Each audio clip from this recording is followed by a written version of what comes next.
If you've ever noticed that your friendships fizzle out, or people don't really open up to you, or your conversations just kind of die, I want you to know something. It's probably not bad luck. It might just be a few habits that you didn't even realize that you have. And we're not blaming you, we're just noticing things here. And the first step to change is noticing. Let's break down 5 habits that you might be doing that are silently pushing people away. Habit number 1 is talking about yourself too much. Connection needs air, and some of us forget to breathe during conversations. You might be thinking that you're relatable when somebody says, work has been so stressful. And then you jump in with, oh my God, same. My boss did XYZ. And then suddenly you're telling this whole full story. Meanwhile, they're sitting there like, okay, so we're talking about you now. It's not that your stories are boring. It's just that nobody wants to feel like a background character. Try giving people a little bit of space. Pause after you say something to let them jump in. Ask a question. Let silence be there for a second. Silence is not awkward.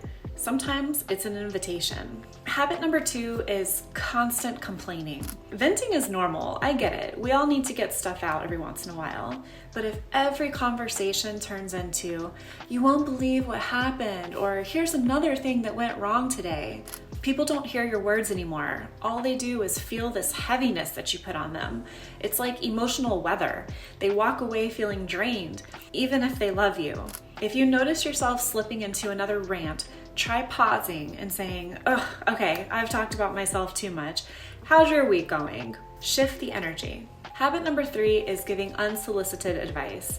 And this one usually comes from a pretty good place. Someone shares a struggle and then your brain's like, ooh, I can fix this.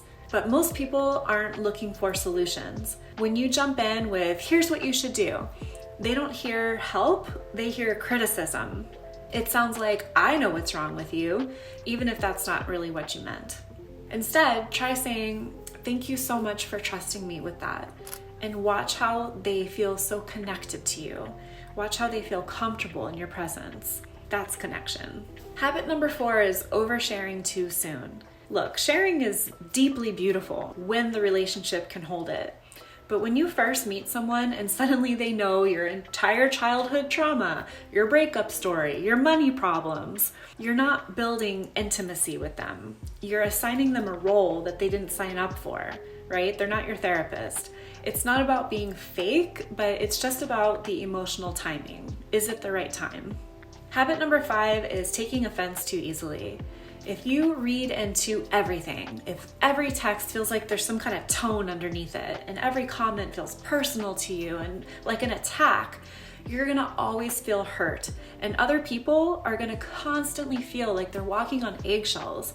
And eventually, they're just gonna stop trying. So instead of reacting, try to get curious.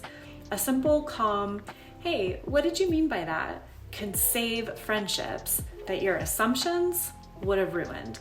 If any of these felt familiar to you, that doesn't mean that something's wrong with you. These are skills that most of us were never taught. So in part 2, we're going to talk about 5 more skills that go even deeper. So stay with me.